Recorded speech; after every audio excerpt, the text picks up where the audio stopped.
Manchester United are interested in a swap deal for Victor Osimhen. So Jim says the job cuts are necessary to avoid going bust. The players do back Ruben Amorim. Lukeba transfer talk. Huijsen release clause is revealed. Links with a teenage duo. Onana signs with a new agency.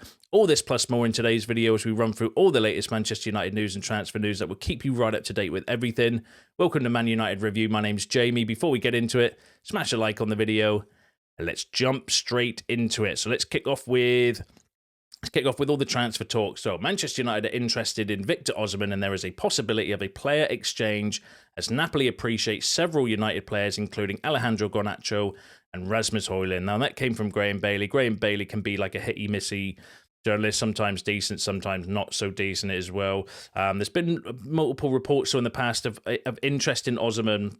Obviously, we know they're interested in Garnacho as well. There's been a few kind of bitty reports about them potentially being interested in Højlund. So I suppose the obvious question for you to get involved with in the comments is, would you do a swap deal for either Alejandro Garnacho or Rasmus Højlund for Victor Osimhen in the summer? For me, it's a difficult one because I tell you why I struggle to give it an instant answer on that one, right? Because, of course, I think Victor Osimhen would be a fantastic player, but there's always like a little element of doubt because he's not played in the Premier League and it is a totally different kind of animal compared to other leagues in the world. But Victor Osimhen he's a proven goal scorer. He can score goals. He scored goals in France, in Italy, now in Turkey. He knows where the back of the net is, and he's got that kind of elite finishing. And I don't think that's something that disappears just because you're in the Premier League. I think if you've got an instinct for goal, you've got an instinct for goal regardless of where you're kind of playing. So I do think Victor Osimhen would be a great shout to kind of bring in up front. Garnacho, I think it depends on how he develops at the end towards the end of this season. If he starts kind of really bossing it in that inside 10 position, it's going to save us a lot of money in the summer, and he's somebody that I would definitely want to keep. Rasmus Højlund, again, he's in really poor form, but he's only a young player as well, and most young players have bad seasons at some point in time, when in their early years anyway. Specifically, even the greatest players that to walk the planet when they were young teenagers or in their early 20s had a bad season. It's not something that's unusual. Nobody comes in at like 20 years old or 18 years old and is a 10 out of 10 every single season. They have dips and starts, especially when they're young and developing as well. So that's why I kind of struggle personally to answer that question. But if you were putting me on the spot right now, yes, I would probably swap Højlund for Osimhen just purely because we need goals. Although, some of you correctly in the comments over the last few videos have been correctly pointing out, in my opinion, and I totally agree with you, where we've still got to create those chances for a striker. So if Osimhen does come in, we still need to give him the ball in the right areas because he's not somebody that can just score goals out of nothing. So that would need to be cleared up as well. But yeah, possibly with Højlund at a push, but I'm unconvinced. Let me know what you think in the comments. Now, Manchester United and Chelsea are set to be among the clubs to battle it out for the potential transfer of Bournemouth centre-back Dean Huijsen. This summer, he has a £50 million release clause on his contract, and both clubs are very interested in signing him this summer. That came from Ekrim Connor, who's literally linked us with about 50 players this week. So, it's either clickbait or he's very well informed at the moment with what's going on with transfer news. The Sun, however, we're saying, though, that Manchester United are eyeing a summer move for Bournemouth centre-back Dean Huijsen.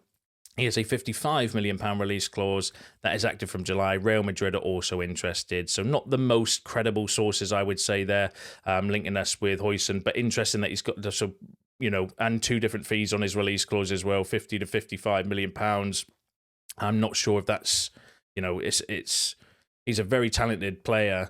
I think someone that would, I'd be kind of hoping or looking for us to kind of bring in if we can, but there's going to be a lot of competition for him. And if we're in a position where we're not in Europe and, it's going to be one of these, and that might be a little bit outside of our budget as well, especially when we've got other areas of the pitch that are going to be expensive. Like getting a striker and a forward is going to be expensive, regardless of who you go for, because they're generally, goal scorers are the most expensive commodities in football. So will we then have the budget to go and spend 50, 55 on a defender? I'm not so sure. So, but he would be a fantastic player to bring in my opinion. He's not the only centre-half we've been linked with, though. So Manchester United are interested in Castello Lukeba. He has been and have been following him since last summer. Lukeba wasn't on the market in the summer or January, but that could change this up-and-coming summer. That came from Dylan McBennett, who's a decent source. And then Sport Build was saying that Manchester United have expressed their interest in signing RB Leipzig centre-back Castello Lukeba. He has a £75 million release clause, and his entourage are preparing for a mega transfer this summer. Now, Lukeba's a good player, definitely someone that I think could, come in as a potential Lisandro Martinez replacement, because remember, he's injured now. He's going to be out for God knows how long. There's talk about up to November, possibly longer, depending on how he heals and recovers from his knee surgery, which he penciled in to be having yesterday, if I remember rightly, back to yesterday's news. So, but again, it goes back to what I mentioned before, £75 million on a centre-half when we need multiple positions covering is probably going to be outside of our price range, unless you could do a deal for way cheaper than that as well. I don't think we'll have those sort of funds available unless we do a madness and sell, Rashford, Casemiro, Garnacho, and Mainu, and we get that kind of massive influx of homegrown cash. Then potentially you would have that money, but I wouldn't want to see United do that anyway, personally. But so I do think he's going to be a little bit out of our price tag, but interesting profile of player, definitely one that I would kind of rate and think could actually be quite good for United. But I'd like to hear your thoughts on that. Let me know what you think down below in the comments. Now, Manchester United have sent scouts to watch Olympiacos teenage duo Charalampos Kostoulas and Christos Mouzakitis this season. And that came from a very decent Aston Villa kind of journalist that mainly covers those, in a report where he was effectively saying that Aston Villa were also tracking the teenage duo. But United have sent scouts to watch them this season already. Kostoulas is one I think that I've heard his name before being linked with. Mouzakitis is not somebody that I've kind of heard of before, but really interesting profile of players. Kostoulas is a 17-year-old centre forward, can play like as an attacking midfielder, but he's mainly a centre forward. 31 appearances, 10 goals, 2 assists this season. Mouzakitis is a central midfielder. When I've been doing some research and reading some reports and stuff around him, there's reports that have likened him to Iniesta and stuff. Like, if he's, half as good as that, then I would take him.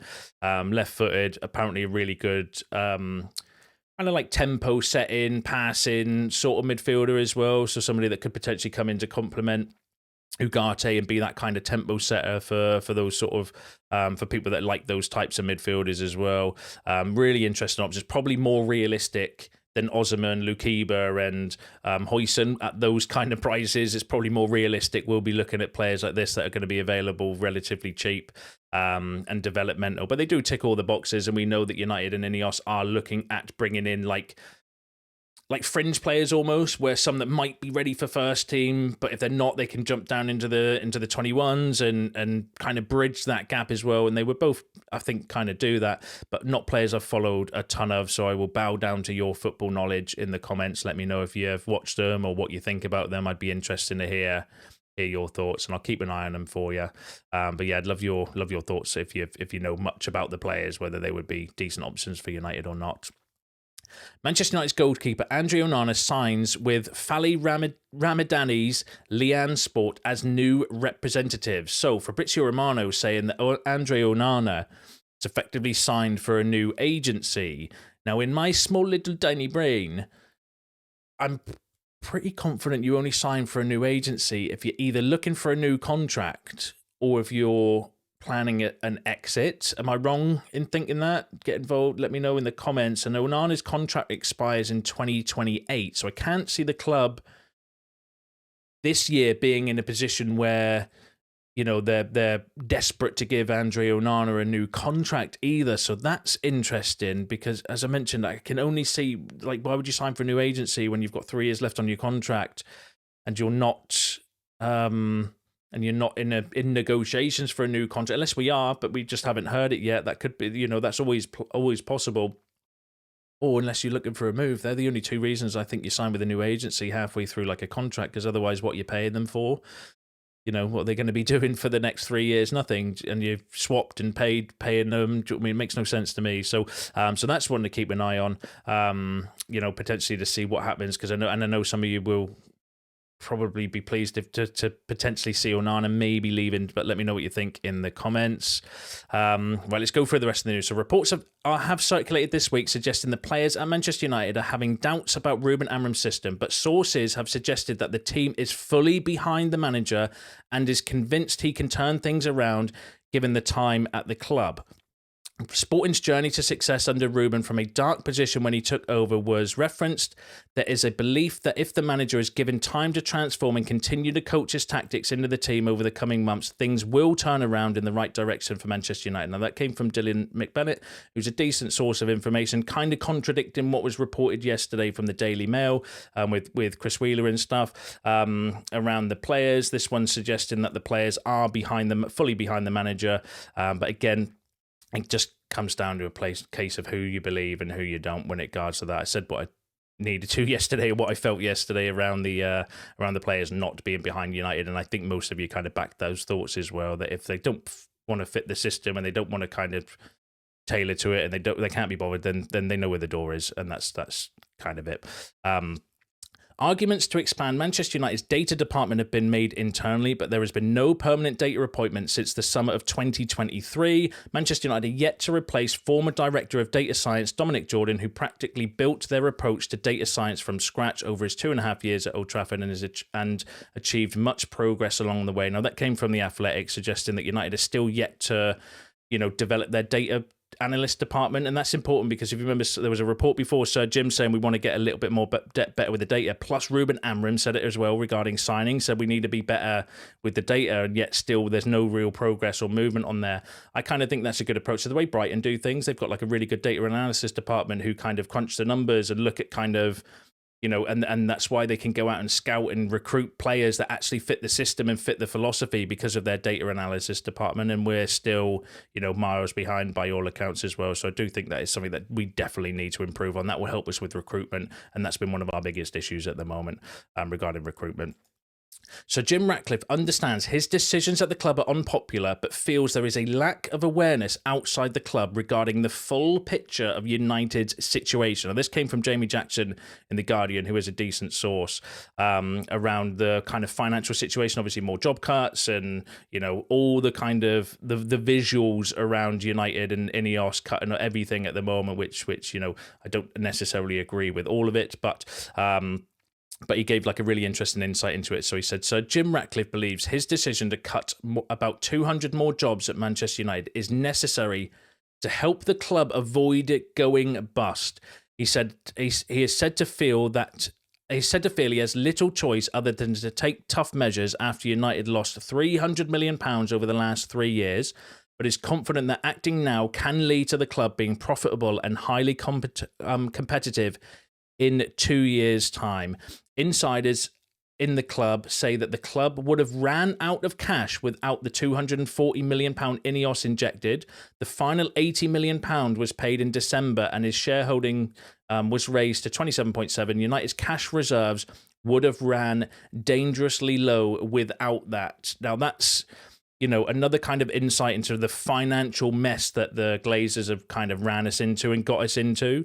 The fact that we've ran out of cash. And again, I encourage anyone, go and watch the Muppeteers videos, PSR versus PR, I think it's called, where he explains and breaks all of this down as well. So that doesn't necessarily come as like a shock to me because it's already broken down as something I've already kind of heard of and researched as well. But it just kind of shows that the way the Glazers have ran the money, like effectively what the Glazers have done is they've spent all the money, whether that's through staffing, through player wages, also taking dividends and stuff like that out of the club, right? They've spent all of our cash, and then they've been buying players with credit cards or with club credit, and that's what's increased the debt. And that's something that we have to kind of stop. Where so Jim's looking at it and say, well, hold on, how can we be losing £100 million on average a season when we're one of the richest clubs in the world? It's because of our spending, because of things like, staffing and player wages and transfer fees and all of this stuff. It's ridiculous, the kind of costing when you kind of look at it, how much they've kind of wasted and continue to waste as well. And the Glazers have never done anything about it apart from just continue to spend, because they've had bankers in charge the entire time, who bankers love debt, they love borrowing money, they love kind of doing all these things. So it's a case of, yeah, it's just an absolute mess, isn't it? But let me know what you think about that in the comments. And then the final stories I've got for you. Chido Martin scored a hat-trick last night in the FA Youth Cup against Chelsea. What a boy. And then posted this on his Instagram. Loved this club, kissing the badge. That was absolutely brilliant. And how's this for a bit of nostalgia? Anthony Martial hasn't missed a single game through injury this season and is averaging a goal involvement every 120 minutes for new side AEK Athens. That's unbelievable. Yeah. For somebody that was never played for us because he was consistently injured, gone away, bit of sunshine, bit of an easier kind of league, and he's never injured and scoring loads of goals, and fair play to him. But it's just frustrating that he couldn't do that with us, because he would have been an outstanding player for us if he'd not been injured all the time. But let me know what you think about that in the comments, and let me know what you think about all the other topics discussed in today's video, because it's you all up to date with the latest news and transfer news. Don't forget to smash a like on the video anyway. Subscribe to the channel if you are new. See you in the next one.